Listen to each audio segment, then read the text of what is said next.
우리 함께 기도하겠습니다. 하나님, 오늘도 새날과 또 하루를 허락해 주시니 감사합니다. 오늘도 살아갈 수 있는 건강이 있음에 감사를 드리고 또 어제와 동일한 모습으로 또 하루를 시작할 수 있게 도와주시니 감사합니다. 매일 반복되는 것 같지만 이것이 결코 우리에게 당연한 것이 아님을 잊지 않게 도와주시고 늘 부어주시는 하나님의 은총인 것을 감사로 고백하게 하옵소서. 예수님의 이름으로 기도합니다. 아멘. 우리 찬송가 545장입니다. 545장. 이 눈에 아무 증거 아니 베어도. 이 눈에 아무 증거 아니 베어도 믿음만을 가지고서 늘 걸으며 이 귀에 아무 소리 아니 들려도 하나님의 약속 위에 서리라. 걸어가세 믿음 위에 서서 나가세 나가세 의심 버리고 걸어가세 믿음 위에 서서 눈과 귀에 아무 증거 없어도 이 눈에 보기에는 어떠하든지 이미 얻은 증거대로 늘 믿으며 이 맘에 의심 없이 살아갈 때에 우리 소원 주 안에서 이루리. 걸어가세 믿음 위에 서서 나가세 나가세 의심 버리고 걸어가세 믿음 위에 서서 눈과 귀에 아무 증거 없어도 주님의 거룩함을 두고 맹세한 주 하나님 아버지는 참 미쁘다. 그 귀한 모든 약속 믿는 자에게 능치 못할 무슨 일이 있을까. 걸어가세 믿음 위에 서서 나가세 나가세 의심 버리고 걸어가세 믿음 위에 서서 눈과 귀에 아무 증거 없어도. 아멘. 하나님 말씀은 사무엘하 18장의 말씀을 같이 보도록 하겠습니다. 사무엘하 18장의 말씀입니다. 같이 읽겠습니다. 시작. 이에 다윗이 그와 함께한 백성을 찾아가서 천부장과 백부장을 그들 위에 세우고 다윗이 그의 백성을 내보낼세 3분의 1은 요압의 휘하에 3분의 1은 수리아의 아들 요압의 동생 아비새의 휘하에 넘기고 3분의 1은 가드 사람 이때의 휘하에 넘기고 왕이 백성에게 이르되 나도 반드시 너희와 함께 나가리라 하니 백성들이 이르되 왕은 나가지 마소서. 우리가 도망할지라도 그들은 우리에게 마음을 쓰지 아니할 터이요 우리가 절반이나 죽을지라도 우리에게 마음을 쓰지 아니할 터이라. 왕은 우리 만명보다 중하시오니 왕은 성읍에 계시다가 우리를 도우심이 좋으니이다 하니라. 왕이 그들에게 이르되 너희가 좋게 여기는 대로 내가 행하리라 하고 문 곁에 왕이 섬에 모든 백성이 100명씩 1000명씩 대를 지어 나가는지라. 왕이 요압과 아비새와 이때에게 명령하여 이르되 나를 위하여 젊은 압살롬을 너그러이 대우하라 하니 왕이 압살롬을 위하여 모든 군지휘관에게 명령할 때에 백성들이 다 들으니라. 이에 백성이 이스라엘을 치러 들로 나가서 에브라임 수프레에서 싸우더니 거기서 이스라엘 백성이 다윗의 부하들에게 패하매 그날 그곳에서 전사자가 많아 2만 명에 이르렀고 그 땅에서 사면으로 퍼져 싸웠으므로 그날의 수풀에서 죽은 자가 칼에 죽은 자보다 많았더라. 압살롬이 다윗의 부하들과 마주치니라. 압살롬이 노새를 탔는데 그 노새가 큰 상수리 나무 번성한 가지 아래로 지날 때에 압살롬의 머리가 그 상수리 나무에 걸림에 그가 공중과 그의 땅 사이에 달리고 그가 탔던 노새는 그 아래로 빠져나간지라. 한 사람이 보고 요압에게 알려 이르되 내가 보니 압살롬이 상수리 나무에 달렸더이다 하니 요압이 그 알린 사람에게 이르되 내가 보고 어찌하여 당장에 쳐서 땅에 떨어지지 아니하였느냐. 내가 내게 은 10개와 띠 하나를 주었으리라 하는지라. 그 사람이 요압에게 대답하되 내가 내 손에 은 1000개를 받는다 할지라도 나는 왕의 아들에게 손을 대지 아니하겠나이다. 우리가 들었거니와 왕이 당신과 아비새와 이때에게 명령하여 이르시기를 삼가 누구든지 젊은 압살롬을 해하지 말라 하셨나이다. 아무 일도 왕 앞에는 숨길 수 없나니 내가 만일 거역하여 그의 생명을 해하였더라면 당신도 나를 대적하였으리이다 하니 요압이 이르되 나는 너와 같이 지체할 수 없다 하고 손에 작은 창 셋을 가지고 가서 창수리 나무 가운데에서 아직 살아있는 압살롬의 심장을 찌르니 요압의 무기를 든 청년 10명이 압살롬을 애워싸고 쳐 죽이니라. 요압이 나팔을 불어 백성들에게 그치게 하니 그들이 이스라엘을 추격하지 아니하고 돌아오니라. 그들이 압살롬을 옮겨다가 숲을 가운데 큰 구멍에 그를 던지고 그 위에 매우 큰 돌무더기를 쌓으니라. 온 이스라엘 무리가 각기 장막으로 도망하니라. 압살롬이 살았을 때에 자기를 위하여 한 비석을 마련하여 세웠으니 이는 그가 자기 이름을 전할 아들이 내게 없다고 말하였음이더라. 그러므로 자기 이름을 기념하여 그 비석에 이름을 붙였으며 그 비석이 왕의 골짜기에 있고 이제까지 그것을 압살롬의 기념비라 일컬더라. 사독의 아들 아히마아스가 이르되 청하건대 내가 빨리 왕에게 가서 여호와께서 왕의 원수 갚아주신 소식을 전하게 하소서. 요압이 그에게 이르되 너는 오늘 소식을 전하는 자가 되지 말고 다른 날에 전할 것이니라. 왕의 아들이 죽었나니 내가 오늘 소식을 전하지 못하리라 하고 요압이 굿스 사람에게 이르되 내가 가서 본 것을 왕께 아뢰라. 하매 굿스 사람이 요압에게 절하고 다름질하여 가니 사독의 아들 아히마아스가 다시 요압에게 이르되 청하건대 아무쪼록 내가 또한 굿스 사람의 뒤를 따라 달려가게 하소서 하니 요압이 이르되 내 아들아 너는 왜 달려가려 하느냐 이 소식으로 말미암아서는 너는 상을 받지 못하리라 하되 그가 한사코 달려가겠노라 하는지라. 요압이 이르되 그리하라 하니 아히마아스가 들길로 다름질하여 굿스 사람보다 앞질러 가니라. 때에 다윗이 두 문 사이에 앉아 있더라. 파수꾼이 성문 위층에 올라가서 눈을 들어보니 어떤 사람이 홀로 달려오는지라. 파수꾼이 외쳐 왕께 아뢰매 왕이 이르되 그가 만일 혼자면 그의 입에 소식이 있으리라 할 때에 그가 점점 가까이 오니라. 파수꾼이 본즉 한 사람이 또 달려오는지라.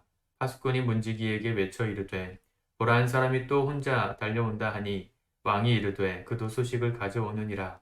파수꾼이 이르되 내가 보기에는 앞선 사람이 다름질이 사독의 아들 아히마아스의 다름질과 같으니이다 하니 왕이 이르되 그는 좋은 사람이니 좋은 소식을 가져오느니라 하니라. 아히마아스가 외쳐 왕께 아뢰되 평강하옵소서 하고 왕 앞에서 얼굴을 땅에 대고 절하며 이르되 왕의 하나님 여호와를 찬양하리로소이다. 그의 손을 들어 내 주 왕을 대적하는 자들을 넘겨주셨나이다 하니 왕이 이르되 젊은 압살롬은 잘 있느냐 하니라. 아히마스가 대답하되 요압이 왕의 종 나를 보낼 때에 크게 소동하는 것을 보았사오나 무슨 일인지 알지 못하였나이다 하니 왕이 이르되 물러나 거기 서 있으라 하매 물러나서 서 있더라.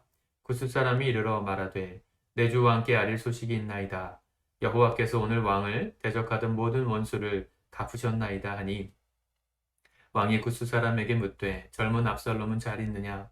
굿스 사람이 대답하되 내 주 왕의 원수와 일어나서 왕을 대적하는 자들은 다 그 청년과 같이 되기를 원하나이다 하니 왕의 마음이 심히 아파 문 위층으로 올라가서 우니라. 그가 올라갈 때에 말하기를 내 아들 압살롬아 내 아들 압살롬아 차라리 내가 너를 대신하여 죽었더면 압살롬 내 아들아 하였더라. 아멘. 압살롬이 오늘 전장에서 목숨을 잃게 됩니다. 어제 우리가 말씀을 통해서 보았지만 이 다윗의 스파이였던 후세의 말을 듣고 전장에 직접 나가기로 했던 압살롬이 결국은 전장에서 죽습니다. 그와는 대조적으로 다윗이 전장에 직접 나가서 싸우겠다 했을 때 그 장수들은 다 말립니다. 우리가 10,000명이 죽을지라도 절반 이상이 다 쓰러질지라도 그들은 다윗을 제거하는 게 목적이기 때문에 왕께서는 안전한 곳을 피하여 계십시오. 당신이 살아계시면 전쟁은 끝나지 않고 계속될 것이다. 이길 수 있을 때까지 기회를 볼 수 있을 것이다. 이런 이야기들을 하면서 다윗을 안전한 곳에 피신시켜 놓습니다. 당연한 수순입니다, 사실은. 압살롬이 아무리 자신의 무리가 많았을지라도 전장에서 진두지휘하는 것은 언제나 목숨을 내놓아야 하는 일인 것이죠. 왕궁에서만 자랐던 압살롬이 이 거친 들판에서 산전수전 다 겪은 다윗처럼 그렇게 자신만만하게 싸울 수는 없었을 겁니다. 압살롬이 참 허무하게 죽음을 당하죠. 상수리 나무 밑을 지나가다가 이 압살롬이 머리가 길고 용모가 빼어났거든요. 그 머리 긴 자신의 어떤 장점이라고 말할 수 있는 그것 때문에 이 나무에 걸려서 어이없게 죽임을 당하게 됩니다. 나무에 걸렸으면 빨리 내려오지 왜 안 내려왔느냐? 그게 아니죠. 나무에 걸릴 때 그의 목이 부러진 겁니다. 나무에 매달려서 겨우 숨만 붙어 있었습니다. 그를 요압 장군이 찾아가서 목숨을 끊게 되죠. 다윗 왕은 아들을 살려서 후대하라. 그의 목숨을 나를 생각해서 불쌍히 여겨달라 부탁했는데 요압은 후환을 남겨두지 않기를 원했습니다. 이 요압이라는 장수는 참 어떻게 보면 좀 진짜 용맹한 거고 어떻게 보면 정말 사나이 같죠. 음, 사울 진영에서 군대 장관으로 있었던 사람 누구죠? 우리 그 사무엘하 3장 말씀해 보면 그쵸 아브넬 지휘관 아브넬이라는 사람이 다윗에게 나라를 넘겨주겠다 이렇게 찾아왔을 때 이 그 아브넬의 원수를 자신의 동생을 죽였던 원수를 갚기 위해서 이 요압이 제거했지 않습니까? 이 요압은 굉장히 사나이였고 용사였고 또 자신이 섬기는 왕을 위한 충신이었음을 알 수 있습니다. 왕이 자신의 아들을 후대하라, 살려주어라 이렇게 부탁했음에도 뒷일을 남겨두지 않기를 원했던 거죠. 왕을 위해서. 그게 설사 자신의 자리를 위협하는 위험한 행동이 있을지라도 자신이 생각할 땐 그게 맞다고 판단한 겁니다. 결국 압살롬을 죽이고 그 소식을 다윗 왕에게 전하려고 하는데 사실은 바로 전하지는 않았으면 좋겠다 생각했죠. 그래서 아히마아스 또 이 구스 사람이라고 나오는 사람에게 아히마아스가 오늘 가서 바로 전하겠습니다 했는데 그러지 않아도 된다. 달려가지 않아도 된다. 왕에겐 좋은 소식이 아니니까 내일 전해라 했는데 아히마아스가 그 말을 듣지 않고 달려가죠. 그 전에 구스 사람을 먼저 보냈습니다. 구스 사람이 만약에 왕이 그 아들이 죽었다는 이야기를 듣고 진노해서 전령을 죽인다면 이 이방 사람, 구스는 지금의 아프리카 주민이라고 생각하거든요. 아프리카 지역에서 온 노예였겠죠. 노예를 죽이는 걸로 일이 끝날 거라 생각했는데요. 아히마아스가 먼저 도착해서 다윗 왕에게 이야기합니다. 전쟁에서 당신을 대적하던 사람들을 우리가 모두 물리치고 이겼습니다. 다윗의 관심은 어디 있습니까?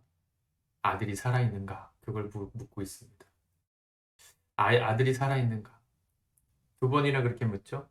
이 구스 사람이 왔을 때도 또 한 번 물었습니다. 근데 구스 사람, 이 아히마아스는 아들의 생사를 아직 말하지 않았는데 구스 사람이 돌려서 말했어요. 왕을 대적하던 자들은 다 그 청년과 같이 되기를 원하나이다.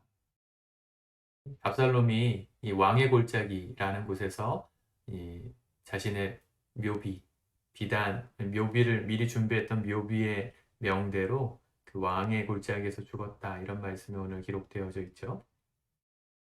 이스라엘의 성지 순례를 갔을 때 그 예루살렘 성전이 바라봐지는 감람산, 올리브 마운틴, 감람산에서 이렇게 내려다보면 언덕 골짜기가 하나 있고 예루살렘 성이 보입니다. 그 예루살렘 성, 지금 황금돔이 있는 그 예루살렘 성전 바로 옆에 다윗 왕궁이 있고요. 그 왕궁에서 내려다보면 그 골짜기, 계곡처럼 이렇게 약간 낮은 지대로 되어 있는 그 골짜기가 왕의 골짜기인데 그곳에 압살롬의 무덤이 있습니다. 무덤이 있는데요. 그 왕의 골짜기에 있는 압살롬의 무덤을 유적지처럼 이렇게 개발해 놓지 않았어요. 그냥 우리나라로 따지면 이렇게 비석 하나 놓은 것 같은 그런 탑 하나 세워놓은 것 같은 형태로 이 압살롬의 무덤이 남겨져 있습니다. 아버지를 대적했고 아버지에게 반역을 하기 위해서 가진 못된 짓을 다 했던 아들이지만 아들은 아들인 것이죠. 또 다윗은 아들이 그렇게 된 것이 아들 때문이 아니라 자신 때문이라는 걸 너무 잘 알고 있었습니다. 아들이 죽었다는 이야기 듣고 다윗이 얼마나 마음이 아팠는지 올라가면서 계속 울면서 아들의 이름을 외칩니다. 내 아들 압살롬아, 내 아들 압살롬아. 자녀들은요, 오해합니다. 부모가 나를 싫어하고 미워하고 나에게 화가 나서 나에게 잔소리를 하고 이렇게 나를 협박하고 또 때로는 나를 힘들게 하는 거라고 생각하는데요. 그런 부모 없습니다. 요즘은 참 부모라는 개념 자체가 많이 뒤틀리긴 했는데요. 정말 이상한 부모들도 많죠. 학대하는 부모들도 많고 한데요. 대부분의 정상적인 부모들은 자녀를 사랑하는 부모들입니다. 비록 그 자녀에게 때로는 회초리를 들어야 되는 상황이 있을지라도 자녀가 잘못되기를 바라는 부모는 정상적인 부모라면 아무도 없을 겁니다. 다윗도 아들이 이렇게까지 망가질 수밖에 없었던 이유는 자신 때문이라고 생각했어요. 아들을 위해서 울면서 내 아들아, 내 아들아, 내가 너를 대신하여 죽었다면 좋았겠다. 이런 얘기를 하면서 압살롬을 기리는 그런 눈물의 고백을 하게 되죠. 여러분, 인생이 다 지나가고 나면 결국 우리 인생 가운데 있었던 모든 갈등이 끝나고 나면 내가 무엇을 위해서 싸웠는가? 내가 무엇 때문에 이렇게 관계가 깨지고 사람들과의 만남이 소원해지고 누군가에 대한 원망이 가득했는가? 생각해 보면 그렇게 큰 일이 아닙니다. 사실은 사소한 것이었고 사실은 인생에서 본질적인 것이 아닌 사소한 것들 때문에 또 각자의 이기적인 마음들 때문에 일어났던 다툼이었고 갈등이었음을 뒤늦게 깨닫습니다. 압, 죄송합니다. 압살롬이 아버지에게 반기를 들었던 이유가 뭡니까? 아버지의 또 다른 배다른 형제가 자신의 누이를 겁탈하는 일을 아버지가 아무런 조치도 취하지 않았다는 것 때문에 화가 났던 거예요, 사실. 자신이 볼 땐 불의하다 생각했겠지만 결국 그것도 개인적인 사소한 감정 아니겠습니까? 물론 큰일이지만 아버지도 아들과 대화할 수 있는 시간이 충분히 있었을 텐데 성경이 기록되지 않는 거 보니까 이 4년 동안 압살롬이 기다렸다 반역을 일으키잖아요. 4년 만에 4년 가까이 이 자식과 아버지 다윗과 사이에서 대화가 별로 없었다는 것을 짐작할 수 있죠. 여러분, 우리 삶 가운데 갈등이 있습니까? 또 지금 고민하고 있는 어떤 다툼이 있습니까? 부부싸움이든 고부 간의 갈등이든 부모와 자식 간이든 형제 간이든 무엇 때문에 갈등하고 다투고 계시나요? 내가 이겼으면 행복할까요? 그 모든 갈등 속에서 내가 최종 승리자가 되면 정말 좋을까요? 행복할까요? 내가 옳았다는 게 증명되면 기분이 좋을까요? 그렇지 않습니다. 나와 관계하고 있는, 나와 상관 있는 사람들, 내가 사랑하는 사람들과의 관계에서 갈등하고 다투고 있는 그곳에서 내가 이길지라도, 내가 사랑하는 사람들과의 관계에서 내가 승자가 될지라도, 결코 그것은 행복하고 좋은 기억이 아닙니다.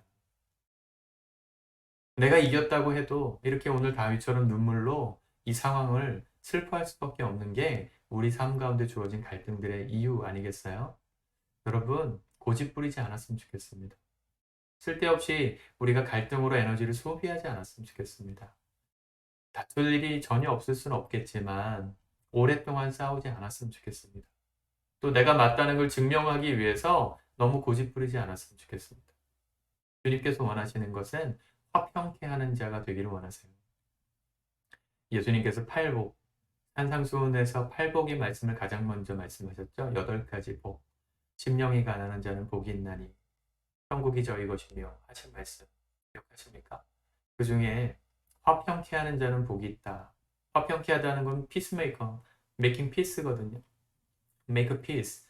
평화를 만드는 사람들은 피스메이커들은 복이 있다. 그들이 어떤 축복을 받는다 그랬냐면 하나님의 아들이라 일컬음을 받을 것이다 그랬습니다. 우리 삶 가운데 화평을 만드는 건 사실은 그만큼 어렵다는 얘기이기도 합니다. 하나님의 아들, 예수 그리스도 닮은 사람처럼 여김받는 사람이 누구냐? 화평을 만드는 사람들입니다. 그만큼 위대한 일이기도 하고 그만큼 어려운 일이기도 하죠. 사랑하는 성도 여러분, 어제까지 내 머릿속에서 나를 힘들게 하는 모든 갈등의 요소들, 나와 더불어 갈등하고 있는 모든 다툼의 이유들을 곰곰이 생각해 보십시오. 그 모든 문제에서 내가 최종 승자가 된다 한들 정말 행복할까? 잠잠히 한번 고민해 보십시오. 그게 아니라면 오늘 먼저 손을 내밀어 화평을 만들어 가시기 바랍니다. 대화를 시작하시고 서로의 오해를 풀어 가십시오. 나를 변론하고 나를 대변하는 그런 말보다는 그 사람의 이야기를 먼저 들어주고 그 사람의 감정을 먼저 공감해 주면서 나의 이야기도 전달하는 그런 화평을 만드는 노력들을 할 때 우리 삶 가운데 예수님을 닮아가는 흔적들이 생기지 않겠습니까? 너무 심각하다 여겨지는 그것이 돌아보면 아무것도 아니었다는 걸 깨닫는 게 인생입니다. 어린 시절에는 사탕 하나를 뺏긴 게 그렇게 충격적인 사건인데요. 어른이 돼서 보면 참 귀여운 장난 같은 일이죠. 우리가 성숙하면 지금 고난받고 힘들어하는 모든 이유가 사실은 그러지 않아도 되는 것이었음을 깨닫게 될 것입니다.